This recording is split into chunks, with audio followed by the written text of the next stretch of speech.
All right, welcome back. Trump's Greenland tariff blackmail. A 10% tax on America's oldest allies. President Trump is using the big stick to buy an island, and Europe is striking back. President Trump has officially ignited a trade war with Europe over his desire to purchase Greenland.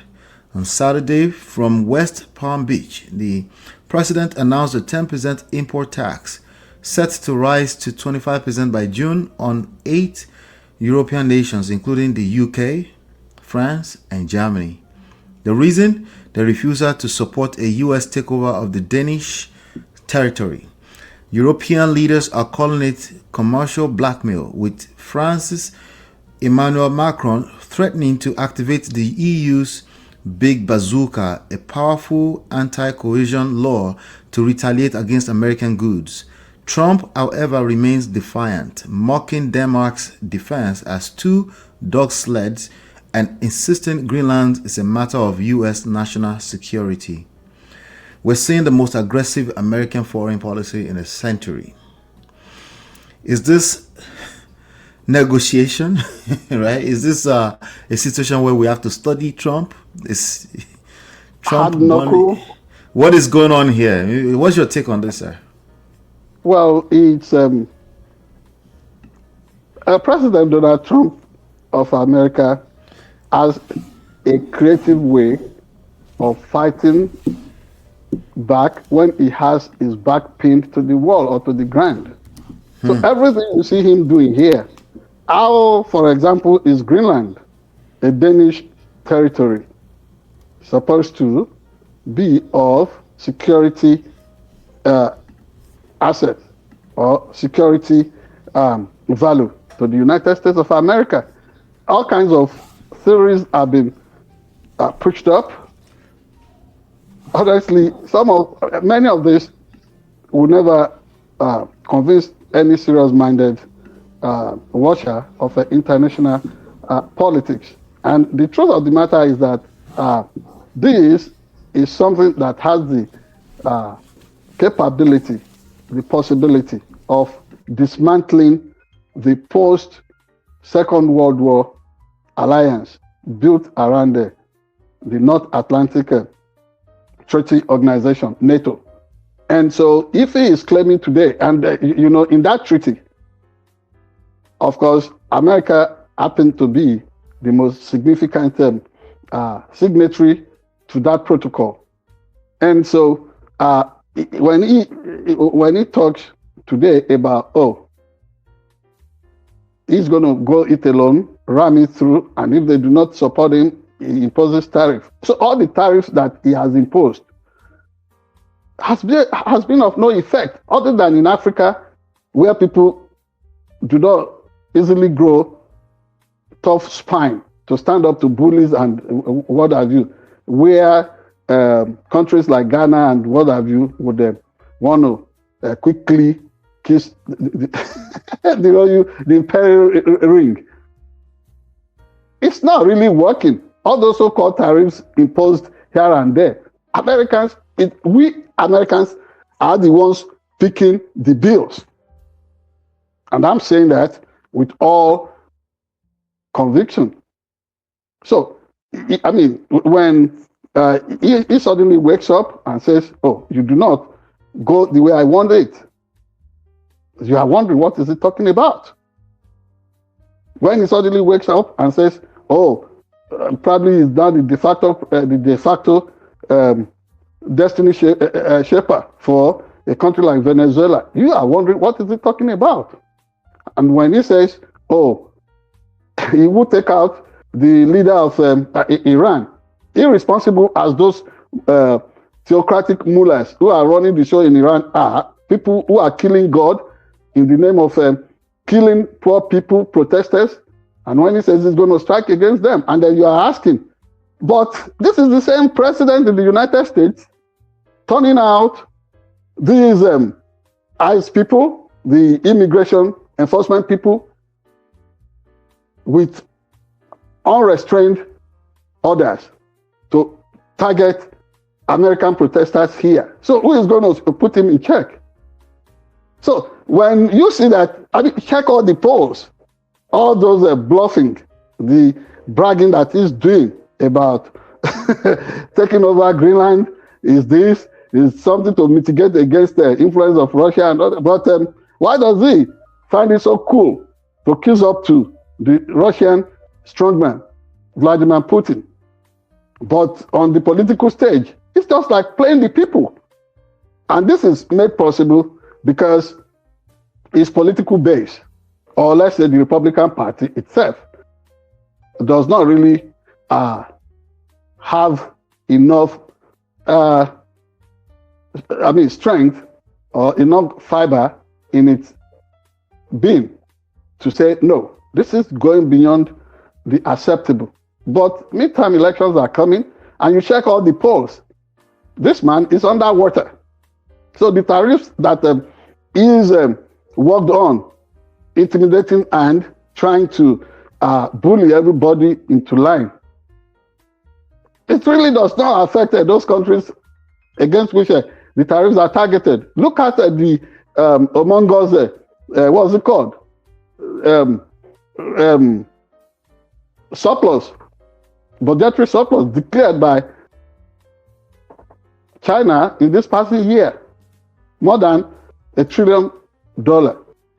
Weigh that against what America was able to rake in. So, like we would say in Nigeria, it's like the bear killing itself, thinking, oh, he is killing the dog. Epankpare, Olongpaja. So when he is done isolating everybody, I mean, even as you and I are talking, look at the needless campaign to destroy the chairman of the Federal Reserve Bank. So when you corner him, he must invent certain antics to wriggle himself out so that you do not focus on him. So let us think twice before anybody begins to feel like, oh, Donald Trump has sneezed again. Everybody is shivering or catching cold. No. I think the system is actually pushing back against him. And I think time is running out fast against him, not in terms of anything outlandish, other than the fact that just around the corner, some political reckoning, retribution is coming for him. This is the way I look at it. But that he will take over Greenland, it's not going to work. It's not going to happen. And that is why you see Europe, I fear that we may be gravitating so fast towards the world situation, but we will never get there. Because this time around, you know that so many countries have nuclear weapon leverage, but you never can tell what he knows. But nobody is going to allow him to get so erratic so as to have that thought of annihilating humanity. But the truth of the matter here is that he would be forced to go back to that model that says the vast majority of the world, the moral majority, would rather defend rather than being aggressive and belligerent.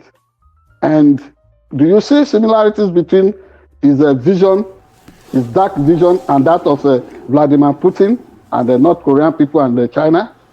Let me ask you this, sir. So this is it. What does he want from Greenland? Because Greenland actually produces no oil, and most people that have been talking about, for example, the Venezuela situation, right? They've always said oil, right? What does he want from Greenland? Greenland has about 56,000 people in population. What does he want there? Yeah, what does he want there? A personal fiefdom. A personal fiefdom, number one. And it's just a bluff. You know, there must be a diversion when he is cornered. This is what this is about. It is all well scripted. It is, it was well anticipated. You corner him, it's going to pop up on the other side. You know, the Yorubas will say, "Kontogbe Mishole," mo ti abẹ́ wọn yọ ìbẹ̀rẹ̀ lọ́mọdé ń roko ẹwẹ́. This guy is an ọlọ́gbọ́n ẹ̀wẹ́. He's a trickster, political trickster, and he gets away with it easily.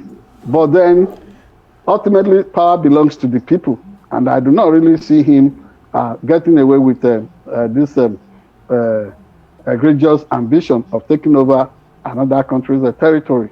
That will be in breach, and that will be the beginning of the unraveling of NATO. And then, if that happens because of his action, that will play to the script, the interpretation people have always had, that this guy could be, what's it called? Could be a proxy for Russia to make sure that NATO is crippled. And people should pay attention to that. We are the first to say this now, before they say, oh, no IQ. You see the way IQ is working? It's about not entertaining, not giving room for failure of imagination and intelligence. Thank you very much. Thank you. I'm reading a little bit of something on BBC. They're saying, he's claiming national security, of course, but they're saying it was a strategic location for potential nuclear missiles, and it's something that they've always planned since the Cold War, So, but we'll see, maybe some more people can add to that. If that is going to be true, of course, all the British forces, they don't come out, blazing like any other person. You know them. Anyway, if that is true, it's not going to be actualized through a go-it-alone policy. Everybody has to, it will take a concerted effort. Everybody has to sit around table to take that decision. And everybody involved in this is NATO. This is what we're talking about. Right. Okay. The latest news is that they're having an emergency meeting in Europe right now. So we see what the outcome of it becomes. We'll see. I can predict safely that it will be a tough pushback against this rabid thought of a takeover of another person's land. It's not going to happen. Yeah. Thank you. Thank you very much. Hit the like button, share, subscribe, turn up your notifications so you're notified when we go live. Let's move on to some other trendy stories around the world. We'll be right back.